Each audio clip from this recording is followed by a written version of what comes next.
नमस्कार दोस्तों, मैं सोनू शर्मा मौजूद हूं सिरसा के सामान्य हॉस्पिटल के बिल्कुल सामने। मेरे आने का कारण ये है क्योंकि सिरसा से तमाम कांग्रेस के नेता यहां पर सिविल हॉस्पिटल के सामने धरने पर बैठ चुके हैं। इनका सरकार के ऊपर एक ही आरोप है कि कोरोना महामारी के चलते हुए ना तो लोगों को ऑक्सीजन मिल पा रही, ना वेंटिलेटर की सुविधा मिल पा रही और ना ही लोगों को बेडों की सुविधा मिल पा रही। लोग हॉस्पिटल के बाहर और कुर्सियों के ऊपर लेटे हुए हैं और ना ही गरीब लोगों को, जो ये महामारी है इसके चलते गरीब लोगों को फ्री में इलाज मिल पा रहा। आइए जानते हैं कांग्रेस के नेताओं से कि इनका क्या कहना है, ये धरने पर क्यों बैठ गए। क्योंकि कोरोना महामारी के चलते हुए जहाँ पर लोग पूरे हरियाणा में लॉकडाउन लगा हुआ है, लॉकडाउन के अंदर ही कांग्रेस के नेता इस तरह पर धरने पर बैठ जाना क्या कहलाता है, आइए जानते हैं। ये आप देख सकते हैं सीधी तस्वीर सिरसा से सरकारी हॉस्पिटल के बिल्कुल सामने सांकेतिक धरना जो दे दिया है। नमस्कार जी, आपने धरना क्यों लगा दिया जी? धरना इसलिए लगाया है जी कि सरकार झूठे आंकड़े पेश कर रही है।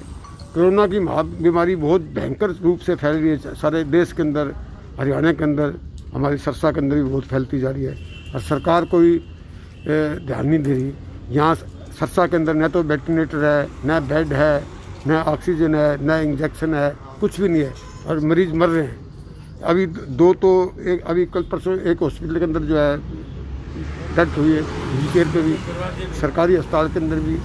तो हम कांग्रेस पार्टी ने, जिला कांग्रेस कमेटी ने फैसला किया है कि हम सरकार को जगाएं ताकि यहाँ ऑक्सीजन भेजे, वेंटिलेटर भेजे, बेड की व्यवस्था करे और जो है इंजेक्शन भेजे। लेकिन सरकार खाली जहाँ जाओ अभी मरीज आएगा बेड नहीं है जी, कि प्राइवेट में जाओ तो प्राइवेट वाले कहेंगे बेड नहीं है जी। हम कहते हैं इनकी जो रिक्वायरमेंट है वो सरकार पूरी करे ताकि कोरोना से कोई मरे ना, और ये जो संख्या बढ़ती जा रही है रोज़, वो उस पर भी रोक लगे। आज देखिए सारे हिंदुस्तान में 2.5 लाख से आंकड़े जो मृत्यु दर है वो सरकार दिखा रही है 2.5 लाख, लेकिन है ज़्यादा, उनको लुको रही है सरकार। यहाँ बेड नहीं है, मन माने प्राइवेट हॉस्पिटल वाले मन माने रेट ले रहे हैं। सरकार ने कोई उनको पाबंदी लगाई भी इतना रेट लेना है, उस पर भी कोई ध्यान नहीं है सरकार का। तो हम चाहते हैं सरकार को यहाँ की सिरसा के अंदर जो रिक्वायरमेंट है, चाहे वो बेड की है, चाहे वो वेंटिलेटर की है, चाहे ऑक्सीजन की है, चाहे इंजेक्शन की है, वो पूरी करे। और गरीब आदमी है, चाहे वो सरकारी अस्पताल है चाहे वो प्राइवेट, उसके अंदर कोरोना का इलाज फ्री किया जाए। ये बीमारी अभी तो तीसरी लहर और आने वाली है। तो हम इनको, सारे देश ने, वैज्ञानिकों ने केंद्र सरकार को, मोदी जी को कहा भी आप व्यवस्था करिए, दूसरी लहर आएगी, लेकिन इन्होंने तो ध्यान नहीं दिया। ये तो बंगाल के चुनाव में लगे रहे, सारा देश जो है कोरोना में झोंक दिया। आज सारा देश रो रहा है, बीमारी बढ़ती जा रही है, इनका कोई ध्यान नहीं है।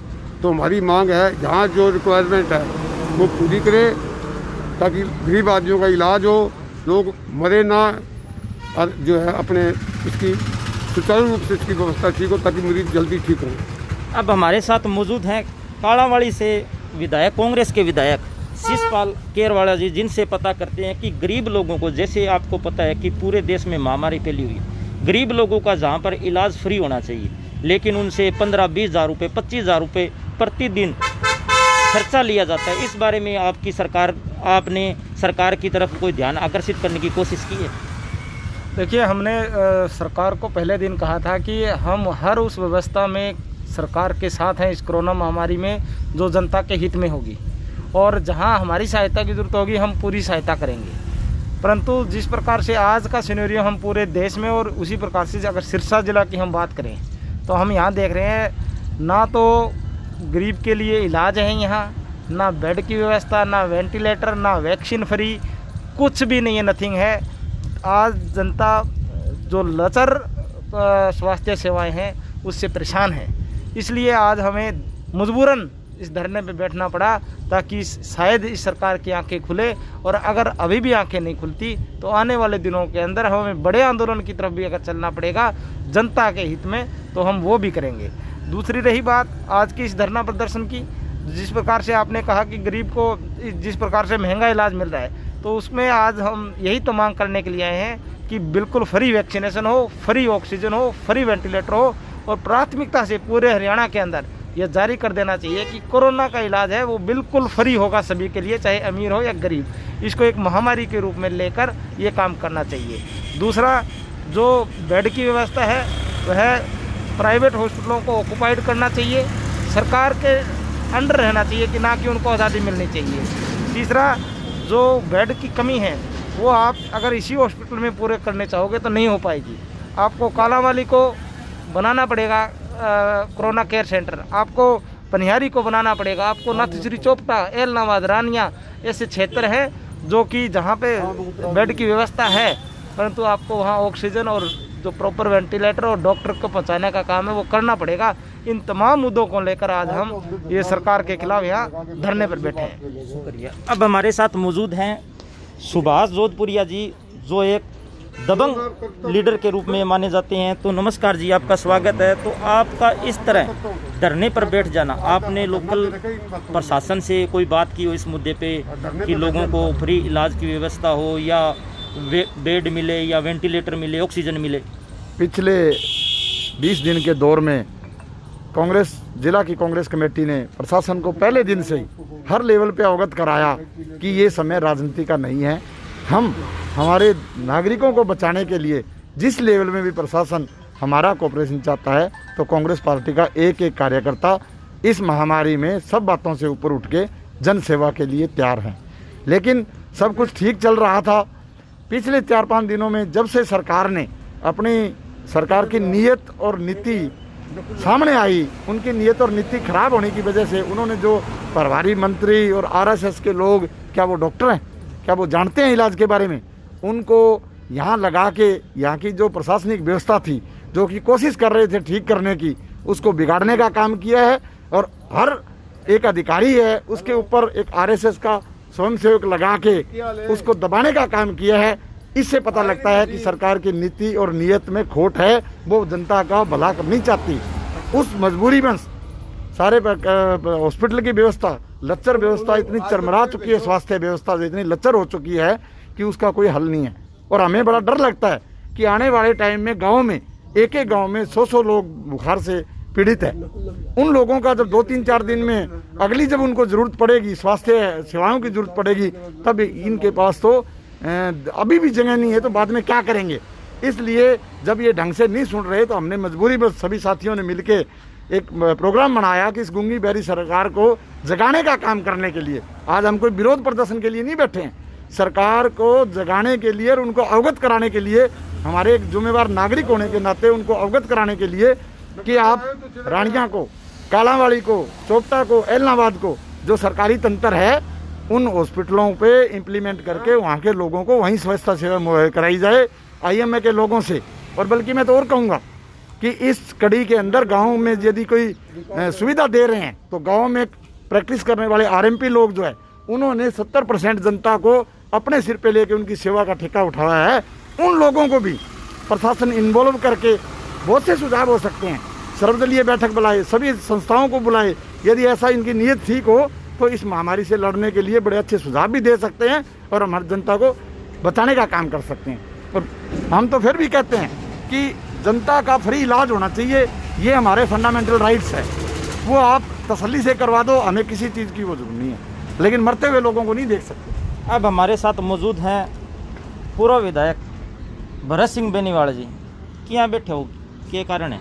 और सामने हॉस्पिटल है, उधर देख लो क्या हाल है। जनता तिराई कर रही है, कोई व्यवस्था नहीं है, ना प्राइवेटों में है ना सरकारी में है। जनता जो गांवों में हॉस्पिटल है, जैसे 7 ब्लॉक है, 7 ब्लॉकों में अलग अलग हॉस्पिटल है।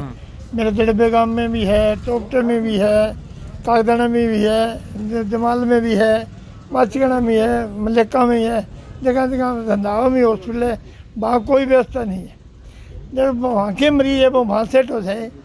अब सर से इतना डर लग रहा है लोगों को, आएंगे डेड बॉडी लेके जाएंगे। डर रहे लोग यहाँ कि यहाँ किसी मरीज को लेके आएंगे तो उसकी डेड बॉडी मिलेगी, वो ही पता नहीं किसकी मिलेगी। अब आपने कई रोज से फिर रहे लोगों की डेड बॉडी नहीं मिल रही।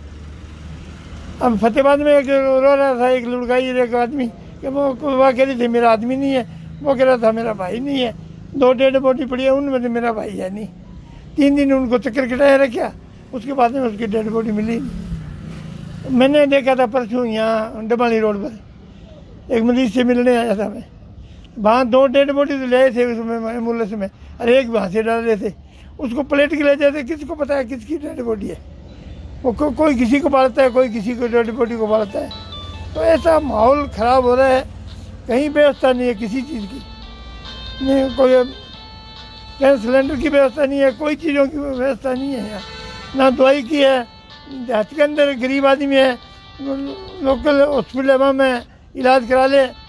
यहाँ ये छुआछूत की बीमारी है, छुआछूत की बीमारी में मैंने प्राइवेट हॉस्पिटलों में देखे, एक 10 बाई 10 के कमरे में 3 मरीज के रखे, एक बेड पर 2 मरीज के रखे, तो भाई छुआछूत कैसे रहेगी। अब यहाँ विधायक जी, अब परसों देखने को मिला संजीवनी हॉस्पिटल के बाहर एक महिला को एडमिट ना किया जाना, हाँ। और तड़प तड़प कर वो मर गई। हाँ, तो बस ऐसे ही हो रहा है, सारे ही हो रहे, हर एक जगह हो रहे, हर एक शहर में हो रहे, हर एक गाँवों में होने लग रहा है, डेड बॉडी पुके ही को नहीं रहे। अब थे के मांग रखो सरकार का आगे? सरकार का ही कहा भी आँख खोलो, लोगों ने संभालो, फर्ज बने है सरकार को, लोग मरने लग रहे हैं, आगे सहायता करो, सरकार को फर्ज बने, नहीं आँख खोलने लग रहे तो जनता ने सोचना है कि आने टाइम ने, अब जनता क्या करे बेचारी, तराई तराई क्या मरने लग रही है, बुरा हाल है, सरकार तो आँख खोलने को।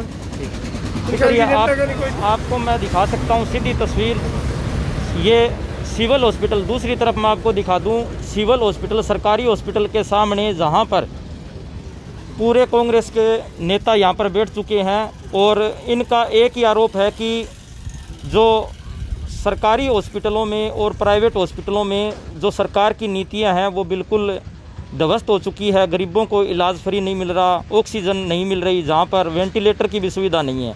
तो इनका यह कहना है कि कोरोना महामारी के चलते हुए इनकी व्यवस्था की जाए, नहीं तो ये बहुत बड़ा आंदोलन करेंगे। आप हमारे साथ यूं ही जुड़े रहें। आपका बहुत बहुत धन्यवाद।